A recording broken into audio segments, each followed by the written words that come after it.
Okay, well, I think we're going to get started. So, welcome everyone. Good afternoon. This is Energy Careers 2021, and this is Ask an Ask an Expert: How to network your way into an energy career. Um, I would like to introduce myself. I am Julie Strumko with the Center for Energy Workforce Development and the moderator for today's session. I highly encourage you, the audience, to ask as many questions as possible of our two esteemed guests. This is your chance to ask questions, solicit advice, gain a greater understanding of how networking can impact your professional development, or perhaps even how to get started on networking. Our guests or our panelists today are Barbara Chan and Kenesha Barnes, and they would do a much better job of introducing themselves to you than I would. So I'm going to ask each of the panelists to take a moment and introduce themselves. Barbara, would you like to start? Sure. Thanks so much, Julie. It's a real pleasure to be here, and thank you so much for the invitation to join. I'm Barbara Tyron, Director of Macrogrid Initiative at Acor, the American Council on Renewable Energy, and it's great to have a chance to connect with all of you. I've been involved in the electric utility business for a number of years. Very much enjoyed my work in the energy community. It's just such a terrific group of people. And of course, the issues remain as fascinating every single year as they were when I began. I have primarily a background in government relations and external relations. And prior to being at Acor, I was director of Washington and state relations at the Electric Power Research Institute, EPRI, where I was the primary liaison between EPRI management and Congress, the administration, the National Trade Association, state public utility commissions, and as I've mentioned, the wonderful Washington energy policy community. So it's, again, a real pleasure to be here. I'm looking forward to all the questions. Hope everybody's primed to ask, and look forward to that discussion with Kenesha and you, Julie. Thank you very much. Kenesha. Hi, good afternoon, everyone. Julie, thank you so much to you and CEWD for the opportunity to share today. And I am looking forward to an engaging discussion with everyone. And so, Barbara, I am sure that we're going to have a lot of fun with this. What I would, just to give you a little bit of information about myself, I'm the Regulatory Affairs Manager for Duke Energy. I'm primarily supporting our regulatory matters in North Carolina. For those of you who don't know what regulatory affairs manager means, my primary responsibilities include developing and supporting regulatory initiatives. We are a regulated utility in support of programs and services for our customers. I have had the opportunity to testify on behalf of our company and for front of our North Carolina Utilities Commission in some regulatory proceedings. Similar to Barbara, my background is pretty diverse. I actually have been with the company for 23 years now, and I started entry level in the call center on the telephones to me with one of the hardest and most important jobs of our company, supporting our customers. And with that experience, have been able to do a number of roles that have led me to the role that I have now. A little bit more about myself. I'm very involved in the community. I support and volunteer with a number of nonprofits, and one that is especially dear to my heart, the American Association of Blacks in Energy, where in North Carolina, I serve as our president of our local chapter. So look forward to talking with you and answering your questions about how we can make networking work for you.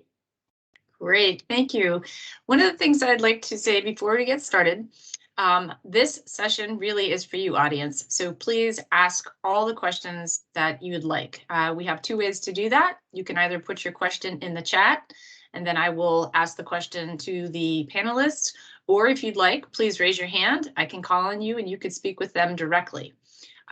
Before we do get started though, one of the things that I would like to do is I would like to ask, excuse me, each of the panelists to give their definition of networking and the importance of it. So Kenesha, would you like to start? I'll be glad to. So my definition of networking is just really what I would say is building a group of individuals that you can lean on, talk with, and learn from. And I think that that can happen in a number of ways. It can be very formal, where Barbara and I were talking about this a little bit beforehand, where, you know, you are scheduling some official time, sitting down with someone and spending time with them to get to know them, and from that standpoint. But the other thing I would say is that COVID has really changed everything what we do in our lives, and networking is no different. And so I realized that from my perspective, thinking that you had to sit down with someone face to face probably limited how I was networking and building relationships with individuals, where COVID has opened my eyes. As much as we're probably, a lot of us are Zoom and Teams fatigue. Just think, these are platforms that allow you to build a network that is for individuals anywhere in the world. The other thing that I would share is that, you know, you think about, as you build a network, you're not necessarily only building a network with that individuals, you're now building a network with their network. And so it is this ongoing web of connections that you can learn from for any aspect of professional and personal. Turn it over to you, Barbara. Thank you, Kenesha. It's a great question, Julie. I think of networking as, in very simple terms, converting the unfamiliar to the familiar. So if that means going into a room full of people, as we used to all do, and you don't know anyone, it's then finding people to try to connect with, so that then you're not in a sea of unfamiliar faces, but you're creating new familiarity and building new relationships. Similarly, as a person becomes more involved in that community, why then it's not a question of just either or, it's a question of walking into a room and seeing familiar faces that you've met before and reacquainting yourselves, and then building new relationships from that. And I would say, just like Kenesha pointed out, the same thing happens on the Zoom screen. We start off not knowing each other, but through conversation and discussion and work together, we become familiar with each other. And so amazingly, in a time of all the sequestration and isolation that we've experienced, we actually are making more connections. I totally agree with Kenesha.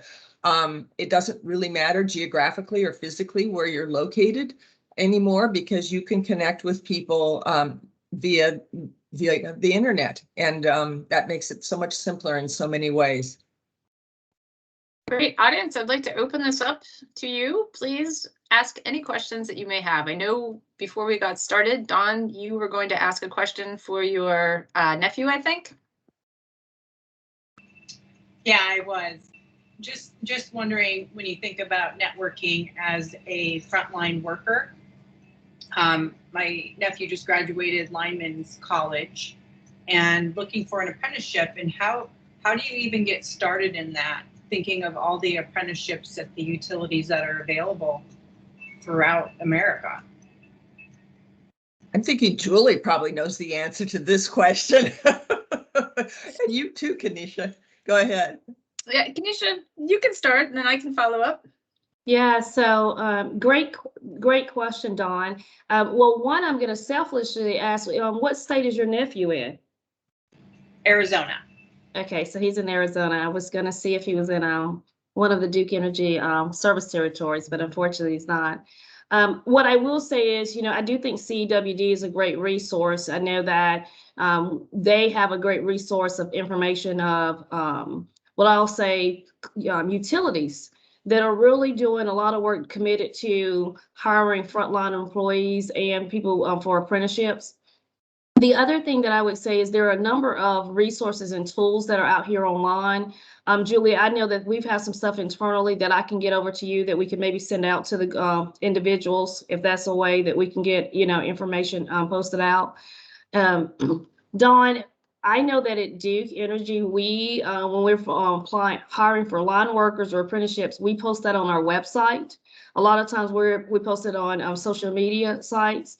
But the other thing I would encourage your nephew to do is, if he does not have a LinkedIn, I'm a big advocate for individuals that have a LinkedIn, and even young individuals, because going on LinkedIn, showing that he has he's completed and that he's seeking that role, I will tell you that probably people will be flooding him just as much. And then also LinkedIn is a great tool also to look for those roles that you just described that he's looking for and availability, whether it be in your home state or other states.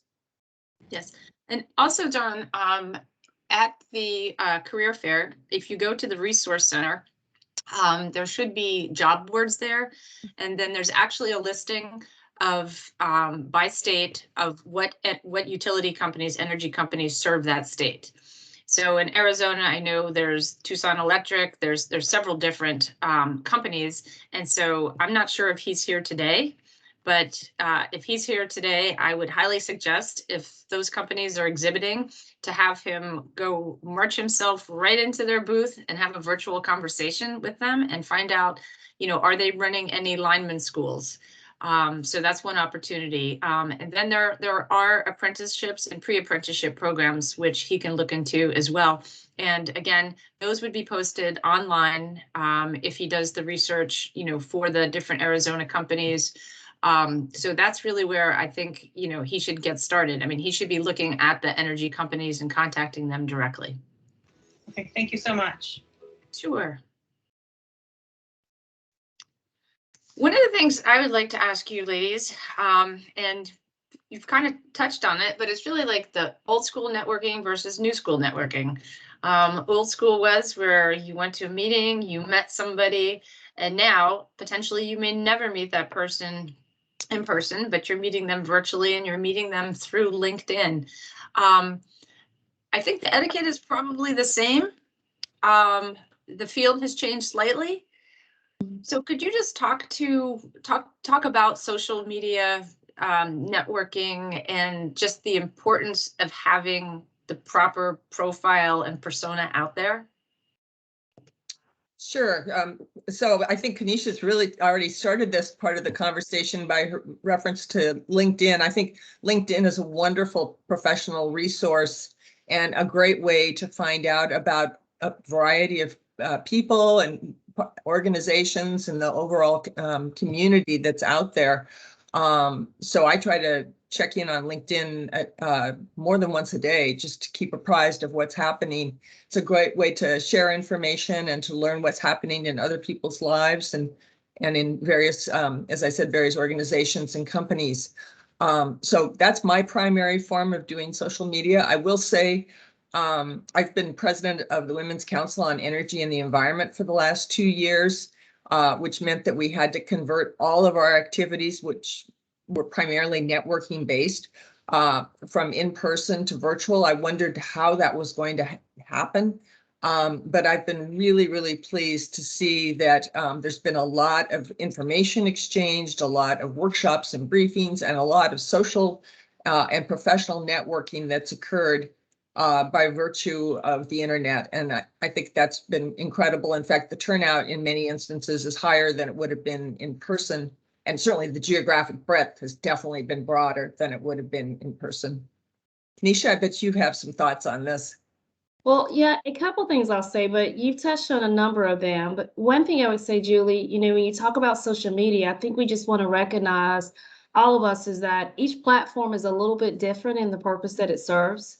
So, I highlighted and touched on LinkedIn, but there are so many other platforms out there, whether it be Twitter, whether it be Instagram, Facebook, and I'm probably sharing my age because I don't know all of them, Snapchat. But there are a number of them out there. And what I would just say is let's just be mindful of what platform you're on and what you're trying to accomplish, because the culture, the norms of what's accepted is a little bit different for each one. I look at LinkedIn as more of a professional platform. Like I said, I'm a really big advocate of LinkedIn. For those of you who are not on LinkedIn, I'll tell you some of the value is you create a profile.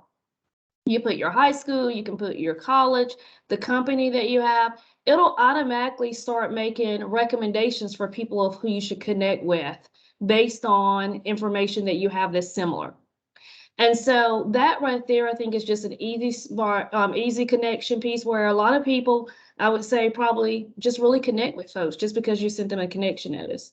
Where I see, Julie, some of the hard part comes in is sometimes getting that courage to now inbox that individual just to say, hey, how are you doing? My name is Kenisha Barnes. I see that you work for CEWD. I'm interested in learning more about the energy industry. Would you be open to a Teams or a Zoom meeting?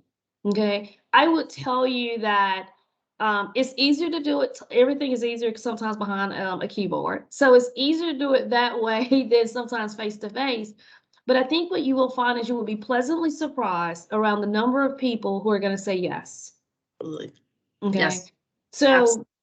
in my experience, I have realized that building my network was not limited by individuals telling me no.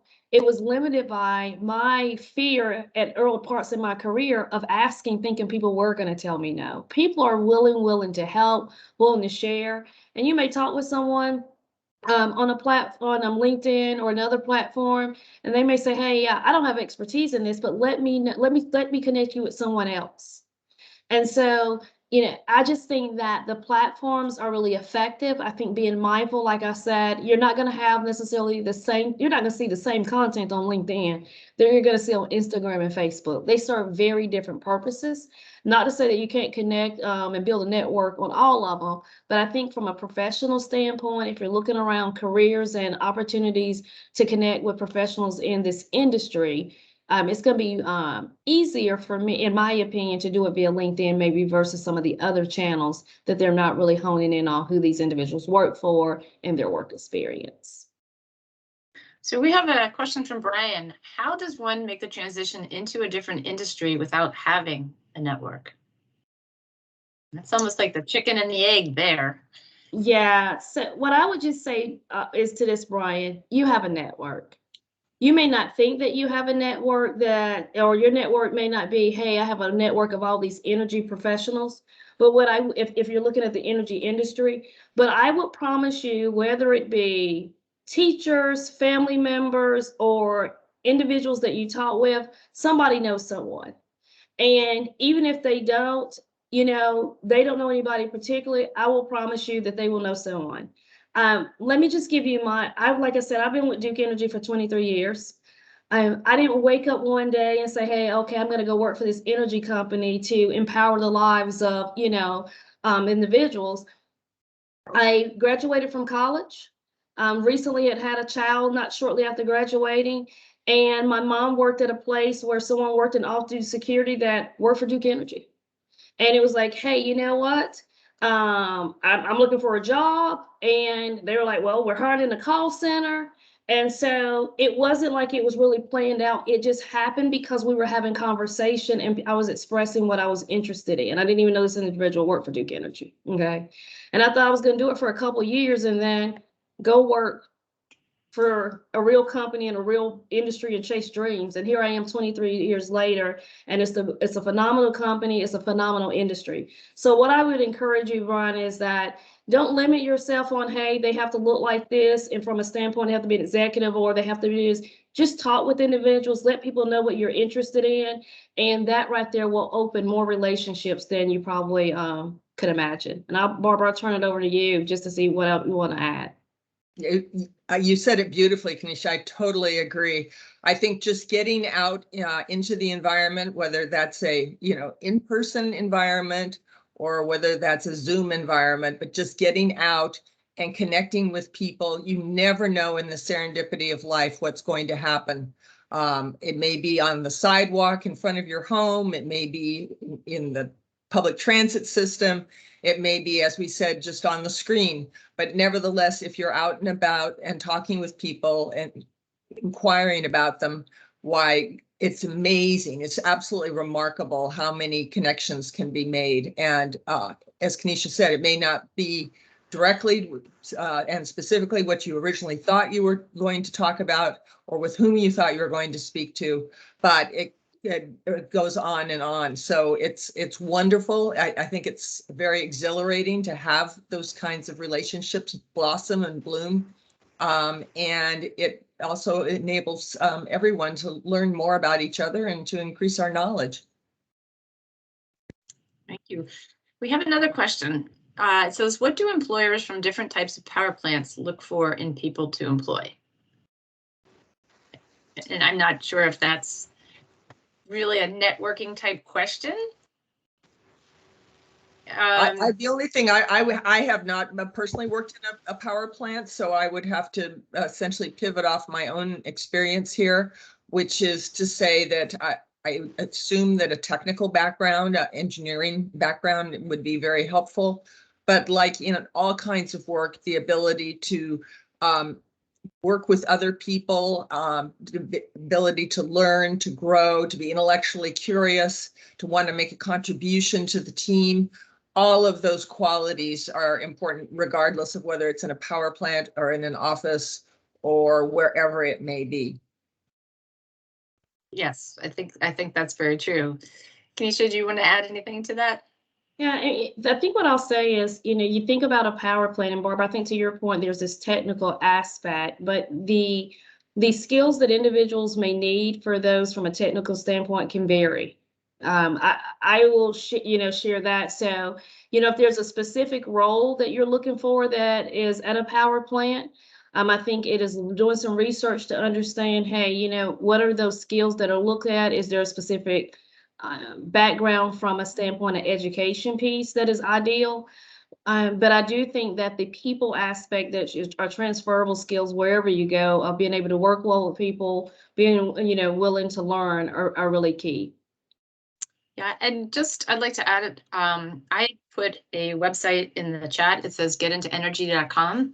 And that is a website for CEWD. And on there, they have a section under careers, and you can basically take a career quiz and find out what your interest align to. And then once it aligns that interest to, say, plant employee, plant operator, it then gives you different career profiles. So you can look to see what that individual does. And it also lists what sort of education or certifications or certificates that you need to be able to get into that job. So I do highly encourage everybody who is in this session today to go to getintoenergy.com and just play around in there and see what you can find out, because this is a website for the public learning about energy. So I have a question for you. What skills are required for mastering networking? Kenesha, you want to go first? I'll be glad to. I think some of it is just making sure you sometimes have to get out of your comfort zone. I know that sometimes it is not easy to walk up and have a conversation with someone that you don't know or introduce yourself. I would say, even though I've been in the industry 23 years and I meet a lot of people, there are times that walking in a room and not knowing somebody can be almost make you freeze, from that aspect. And then I also would just share not only not knowing someone, but if the room doesn't have a lot of diversity in it, just, that adds another layer to it. Okay. So I think there's this comfort zone piece of forcing yourself. I early on, Julie, gave myself challenges of, okay, I'm at this conference, there's this networking event before dinner. I'm going to meet 3 or 4 new people tonight. Okay. And so that right there is something that I think is, key. I think the willingness to not only start a conversation, but participate in a conversation. I know that people say, hey, you know what? Well, some people just don't like to talk. No, they might not. You just got to find what they like to talk about. And there's some things that are just pretty common. So from that aspect, I think it is the getting out of your comfort zone, the willingness to initiate a conversation and stay in it and have that conversation just to build, from building up a relationship piece. And Barbara, I'll pass the baton to you. Good, thanks, Kenesha. I agree with everything you said. You're absolutely right. I would say trying to find ways to connect with people, areas where you have something in common, whatever that may mean, or hobbies that you like, and finding that shared interest and then building the relationship from there. That's really important. Being curious about other people, and I think Kenesha said that, learning about them. because everybody does have something that's uniquely interesting about them. And so it's just a question of spending enough time and engaging enough to be able to uncover what that is and reveal that. And one thing that's wonderful, I think, about the energy community is that it's so public spirited. Everybody is very outgoing and warm, at least in the world in which I occupy. And I've really appreciated all the graciousness that's been extended to me. And Julie, if you don't mind, there's one thing I'd like to add too is I think being a good researcher. So, I know I say walk in a room, so I'm taking it back to pre-COVID days when most of this was, face to face. But, like I shared about LinkedIn, you can go out there and it's going to connect you with folks. But if you're going to an event and you are registered for an event, or you're going to do an event like this and you can see a list of the participants, I, a lot of times, will go do some research online. I mean, we got this great World Wide Web that, from a standpoint. So I'll go out here and I will research, what can I find about this individual? So to Barbara's point, you can find what you have that's familiar between the two or that's common that can start that conversation. So a little bit of research when you have that opportunity is priceless. And I think what you will find is people are very easily impressed that you know something about them to start the conversation, to have that connection. Yeah, I would definitely agree with that. I think people like to be asked for their expertise. What is your philosophy on if you're new to an industry or a group? What do you think about joining associations? Oh, I'm a big proponent. I bet Kenesha is too. I'm a big proponent of that. Finding communities. I mentioned the Women's Council on Energy and the Environment. I, of course, strongly recommend that for everyone. We see as a great organization with about 1,000 members and welcomes everyone to come into our very nurturing and supportive community to build skills, to develop leadership traits, and to network with others who are in the energy and environmental arenas. I think identifying with different subgroups, whether it's one organization or many organizations, but somehow finding the way to coalesce with other people so that it becomes, again, the converting what seems like a very big, unfamiliar arena into bite-sized pieces where you can actually begin to know people, engage with them more fully and deeply, and establish that structure and foundation for going forward. Kenesha, what are your thoughts on all this? Barbara, you already said it. I'm a proponent of organizations, and from a couple aspects. Like I said, I work with Duke Energy, and for some of you who are in the professional work world, you may know about employee resource groups. For those of you who are getting into the professional work world or looking for a role in this space, I would tell you there are a number of utility companies and organizations in general that have employee resource groups. And these are organizations that collectively work together. A lot of times it is individuals who are like-minded, have a similar vision or mission that correlate around, a specific area. And at Duke Energy, we have a number of employee resource groups. When I started in the call center, I enjoyed and joined a number of our employee resource groups. And our call center organization is almost like an island. Meaning that you're in this call center, you meet all these people in the call center, but it's not part of the corporate headquarters. I mean, it's not down with corporate, it's kind of off-site. And so I got a great opportunity to meet people that were in the call center, but I didn't have as good of an opportunity to meet people that were outside of the call center. And how did I do that? By joining our employee resource groups that had people from all across the country, the company in it. And so it allowed me to expand and start networking with individuals that were outside of the people I work with every day. So I think there's a number of ways within companies that we work for that you can join organizations. But just as Barbara mentioned, there are professional organizations that are in this energy space. I shared earlier that I'm president of the American Association of Blacks in Energy. We have a North Carolina chapter that I lead that has about 75 members in North Carolina from a number of different energy related companies. But I'm also part of our national organization where the headquarters sits in DC, and we have over 1,000 members across the country. So what does that do? Is that allows me access to individuals that are outside of my company.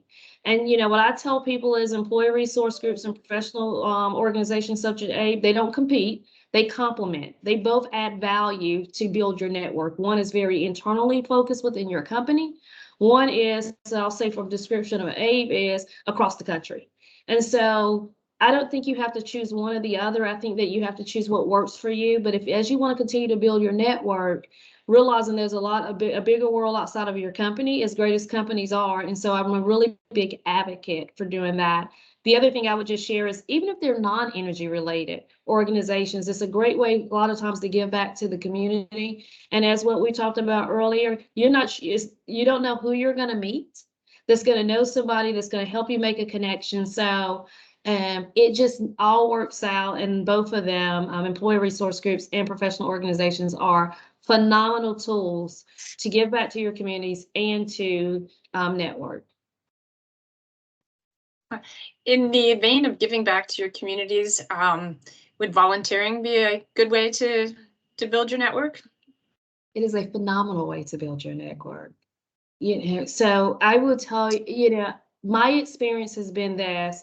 Almost every organization that I have been a part of has had some type of community outreach. In that, it has grown where I've gone from, hey, let me volunteer in this committee, to, hey, getting to the point where I'm serving on a board that really has an opportunity to drive strategy and how we give broader back to the community. But it is a phenomenal way. There is nothing that's off limits, Julie. And just think about every time you get an opportunity to meet somebody, to learn about them, they learn about you, you're just building your network. I totally agree with Kenesha. I have been a volunteer in various capacities all my life. I really enjoy it. It's a way to find meaningful connection, not only with other people, but with causes and missions of wonderful organizations. So I recommend it highly. And as we've talked about, you never know when you're out in the swirl of humanity with other people, what will happen. And all sorts of surprising and delightful developments can occur that if you had just stayed at home, you would never have uncovered. Yeah. Now, I think there's also, in networking, there's different levels. And one of the things that in networking should probably be a goal is to find a mentor. Could you guys talk about that? Where Sure. would you like to start? Yes, thank you. I'll start off, and of course, I want to hear what Kenesha has to say as well. I think that sometimes mentors come to us in unexpected ways, surprising ways, and therefore everyone should be open to those possibilities. It's not necessarily just going and staking someone out that you admire or that you think would help you learn. It's a question of being open and learning from so many different sources. And so I would encourage an open-minded approach to that. Having said that, I think I've been certainly a mentee and a mentor, and enjoyed both roles immensely. And I do think, as we've talked about earlier this hour, why people like to be helpful. They like to be asked for areas where they are experts or have some experience that they would like to share. And one great example of that in the utility world is the mutual assistance program, where people actually do take their professional expertise and share it with those who've been through some adverse circumstances. And the entire industry responds in like manner around that. Very, very public spirited.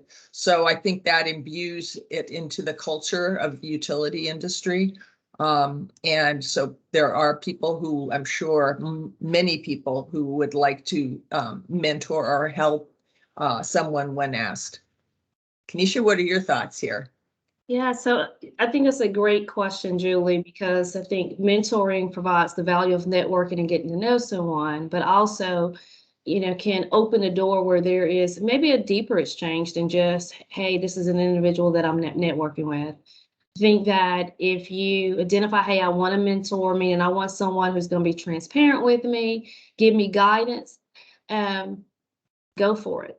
What I would say, though, as a mentee, have some clear expectations of what you want out of the relationship and some realistic expectations. Like, I don't think you should go and, hey, I want you to be my mentor because I want you to hire me tomorrow. That's probably not going to go over well. And it's not a fair expectation of a mentor.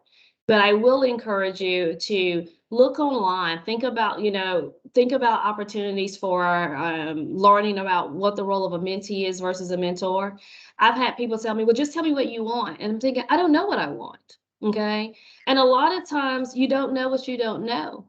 When I became, like I shared, joined Duke Energy 23 years ago, I started in our call center. And so I was going into a corporate environment for a large company.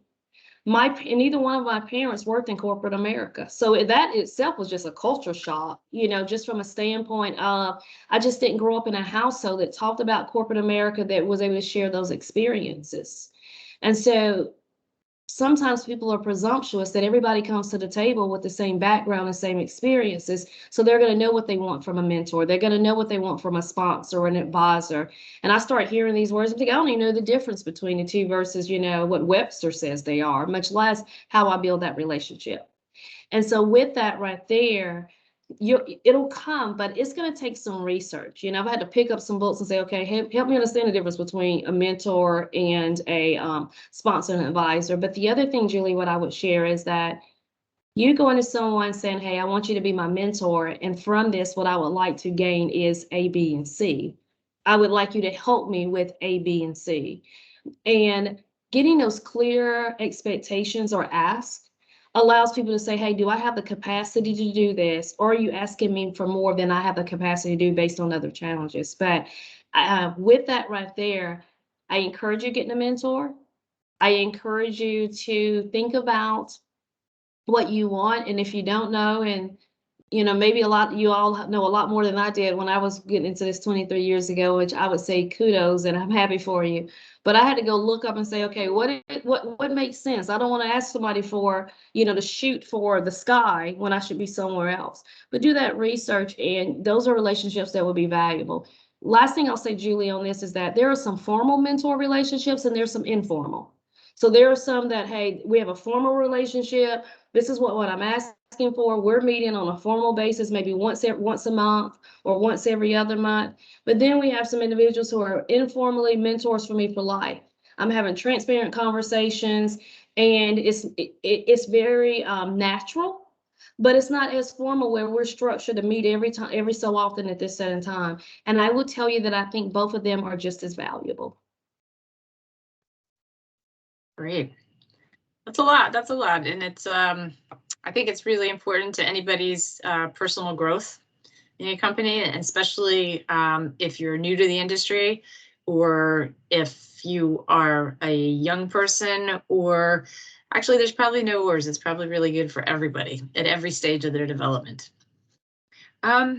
Here's a question that somebody asked. Are there certain minefields that should be avoided when networking? That's a very interesting question. I'm very curious to hear what was in the questioner's mind when they asked it. I don't think of any real minefields. Obviously, being, how should I put this, discreet and delicate, and not revealing any confidences. That I think would be important. If you're having a conversation where someone has reached out and is trying to network, then if confidential information of any kind has been exchanged, keeping that confidence, keeping honest, keeping authentic, and saying if you don't know something that you don't know. So I think all of the traits that help human relations are important when you're networking. So building trust, building confidence in each other, and again, being authentic. Nisha, thoughts there? Yes, I think what I would say is that it's very important, even when you're networking, at least to start to get to know the individual. I too, Barbara, I'm a little bit curious about, what the individual was thinking about. But what I will say is that I think we all have to be mindful when I'm meeting someone and I'm having a conversation with them, whether it be landmines or just being a student enough to say there are certain things I'm just not going to touch because I don't want to be offensive. I don't want to say something that may, cause someone to feel a certain way that was unintentional. Because I will tell you that's probably one way to shut down a networking experience, from that standpoint. And, I think about, I'll just kind of give you an example for me, not that somebody would necessarily bring this up, but I just sit and think about there's a lot of sensitivity right now around vaccination. And if you do it and if you don't do it, okay? And so that's not a conversation that I have with people because you don't know where somebody is, you don't know where their decision is, and you don't know why they led to their decision, okay? The other thing I just think about is, culturally or just the differences that, make us all unique, and it's why helps the world go around. You don't want to say anything that that unintentionally will be offensive. So, I'm probably taking it to, just thinking about that aspect of maybe not necessarily landmines, but from the standpoint of just being socially conscious that you don't do anything in that from that view. But I do think that, and like I said earlier, I don't think you want to go and set some expectation of someone, hey, can you give me a job, or can you hire my friend? Can you do this right here? Those are the things that, as exciting as it may be, and the company you work for, the organization this other person worked for, you want to help somebody out. Just be easy with it before you go in and start, asking for individuals for something that is above and beyond what you would normally do with somebody else, just because you feel like, hey, I have a networking relationship. Now, if that individual opens that door and they're in a position to do that, I think that, hey, when they open that door, you can, of course, walk in it. But I wouldn't start conversations where I'm kicking doors open with topics that they have not, welcomed me to have with them. That makes sense. I think the other thing to be careful of is too much information when you're starting out in networking relationships. So maybe that's what they were thinking about. I don't know. Another question that somebody had texted me, how do you network if you're shy? That's a good question. That's a very thoughtful question. I think, again, assuming that it's on the screen or even in a room with people, people like to be asked, and they like to talk about, Kenesha mentioned this earlier, about subjects where they either have expertise or where they have enjoyment in that discussion. So I think it's much easier to ask questions, particularly if you're shy, than to be having a long monologue with someone. You can ask a very simple opening question and see if the person responds, and then build that relationship from there. Kenesha also mentioned about moving outside your comfort zone. So for a shy person, that would also be true. It's probably more difficult to extend yourself to that whoever that new person is with that question. But the benefits and the building of that relationship can be just worth so much of taking that initial risk. And the risk is really not that substantial. It just feels that way. And again, I would say practicing makes it so much easier. So doing it in maybe small groups and then migrating to larger groups, it gives particularly a shy person the confidence to be able then to mingle more freely, whether that's in 3D or 2D, depending on the environment in which you're in. Nisha, what do you think here? Yeah, now I think it's a very good question, and I appreciate who's asking the question, because I'm assuming there may be somebody who's shy and say, hey, this is one of my challenges. And what I would just say is, a couple things: control the environment to a certain degree, control the atmosphere. So for example, if you're shy and you know that I don't like talking a lot, and you want to schedule a Zoom meeting or Teams meeting with someone, don't make it an hour. Make it 30 minutes. Build until you get to, you know, that comfort piece. Think about what are the questions I'm going to ask in advance so that I'm not, you know, stumbling. It's easier to read from a piece of paper than think you have to keep it in your head and then, you know, it's gone away. And then the other thing that I would share is what are 3 or 4 things you want to make sure that this individual knows about you?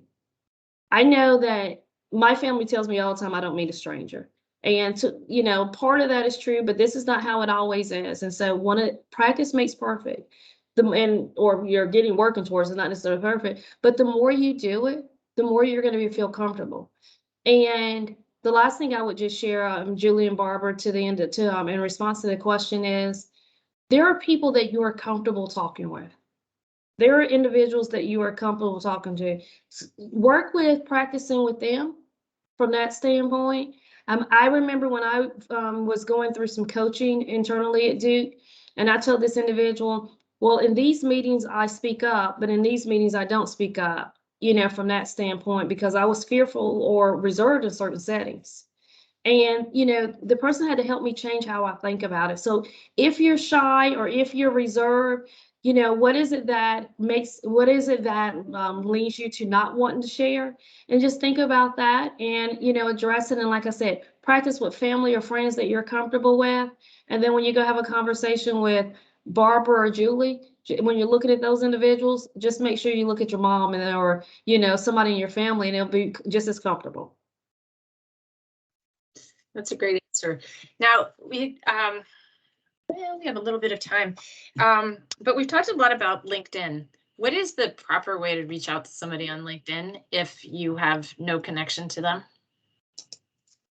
Well, I think trying to identify a common connection is very, very helpful, whether that's knowing someone in common or having shared a school in your background, or a location, perhaps, anything to start that initial bond, or maybe reaching out to someone else and saying, I'd like to connect with this person. Do you have any thoughts? It looks like the two of you may have something that you share that perhaps you'd be willing to bring me in.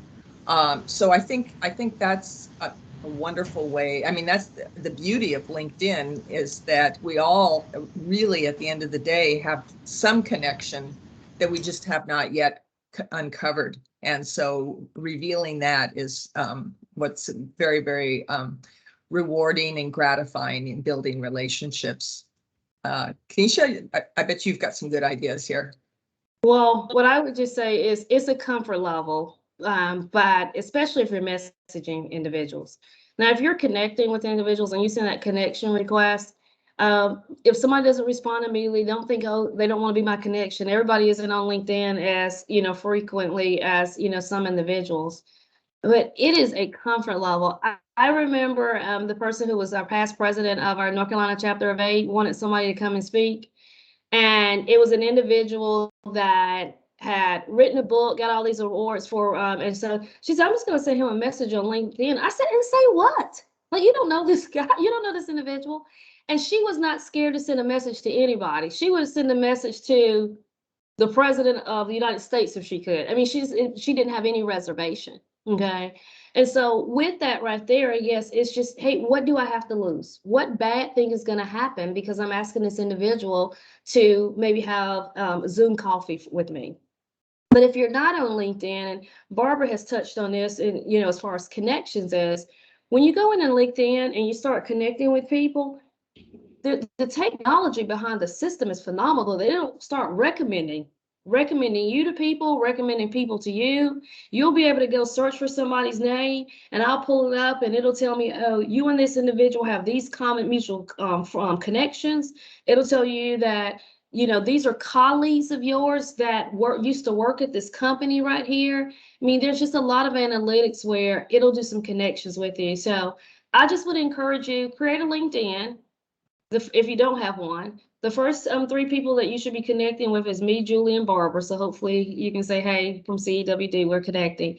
And then that way you'll just continue to start building your network, and we'll be putting what we're talking about today, not only talk about it, but put it into action. And I'll be glad to have Zoom coffee with anyone.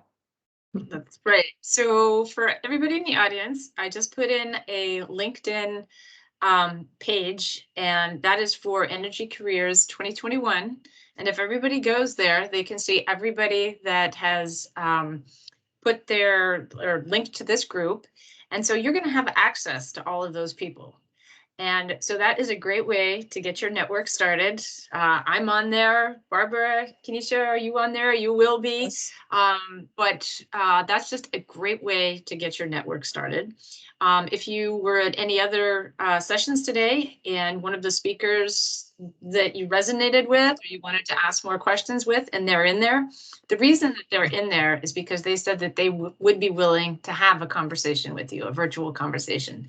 So I would seriously say, take that link, and if for any reason you lose it, just look up the company, the center or the organization, the Center for Energy Workforce Development, scroll down to the Energy Career 2021 event, click on that and hit network.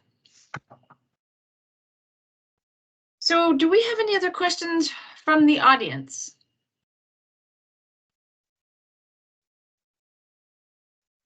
Is there any final words, Barbara and Kenesha, that you would like to leave our audience with today?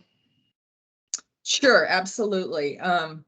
I do think I heard a utility president speak. She was speaking actually about leadership development. And I think that is part of networking in itself, is developing oneself. And she talked about it as coming from a place of abundance, not scarcity. And so I do think, just as we've talked about, Kenesha and I and Julie, as we move into new environments, particularly where it may be a little challenging or scary in some way, to be thinking that you're approaching it from that place of abundance and growing new blossoms of in this garden. It's not a question of taking something from someone else. This is where actually gardens bloom, with these new relationships. And I think the other piece of advice that I heard this utility president say was to assume good intention. Sometimes things can get misinterpreted. Sometimes we become suspicious. I think to always assume that there's good intention until proven otherwise is a good place, and especially good for networking, where you want to assume that people are going to want to be helpful, that they are going to be approaching this from a chance to give and give back. We talked about community outreach, and this is certainly a community that's very oriented culturally around giving back to others. And so the benefits can be just absolutely astounding. So I hope that everyone feels positive about networking. I think Kenesha and I at least share that feeling that it's a wonderful part of our work together. And Julie, I know you find that the case too at CEWD. So thank you so much for the chance to talk about it. Kenesha, Yes. Kenesha, I'm sorry, my computer just crashed. So I left and came back, so it was only about 15 seconds, but my apologies. I did get some messages for people in the chat that link, it was not working. So I will make sure that for everybody who attended today's event, we will send out an email with the correct link. It had said it was dead. I'm not sure why that's happening. It worked earlier today, but we'll make sure that we take care of that. So with that, I think we're going to conclude today's session unless anybody has any last minute questions or. Kenesha didn't get a chance to have her final thoughts. Oh, I'm sorry. I thought oh, geez. My apologies. I thought you were done when I crashed. Sorry. Julie, no, you're no problem. Great teamwork, Barbara. Appreciate you. But similar to what Barbara said, I would just ask that if you don't remember anything besides create a LinkedIn page, that you remember Embrace networking as an opportunity, not an obstacle. As nervous it can make you, especially if it's out of your comfort zone, this is an opportunity. When I go into networking, I'm walking through a door that I don't know all the greatness is on the other side. And if I don't walk through that door, then I'm never going to be exposed to this individual and the connections that I can build. And so look at it as an opportunity, not an obstacle. And if you feel like it's an obstacle, remember the opportunity is 10 times bigger than the obstacle that you think you may be avoiding. Those are very, very great words. Thank you. Thank you. Thank you. Well, now that we've gotten our final words in, I think I will thank the audience for attending. Thank you very much. Thank you for coming not only to this session, but to EnergyCareers 2021. I hope you've learned a lot. I hope you were able to take away a lot. I hope you built your briefcases when you were at the career fair and you're going home with lots of information. And please feel free anytime, visit the getintoenergy.com website. I see that Chastity had put up the correct LinkedIn site. Thank you very much, Chastity, for that. So please, everybody, use that.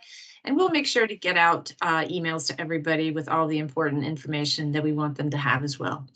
So with that said, we're going to close this session, but a special thank you to Barbara and Kenesha. Thank you for being willing to share. Thank you for coming from a position of abundance where you're willing to give of yourself and your time and your knowledge. So thank you very much. Well, thank you for having us. You all have a great day. Thank you, Julie. Thanks, everybody, for joining. Take care. Bye-bye. Bye-bye.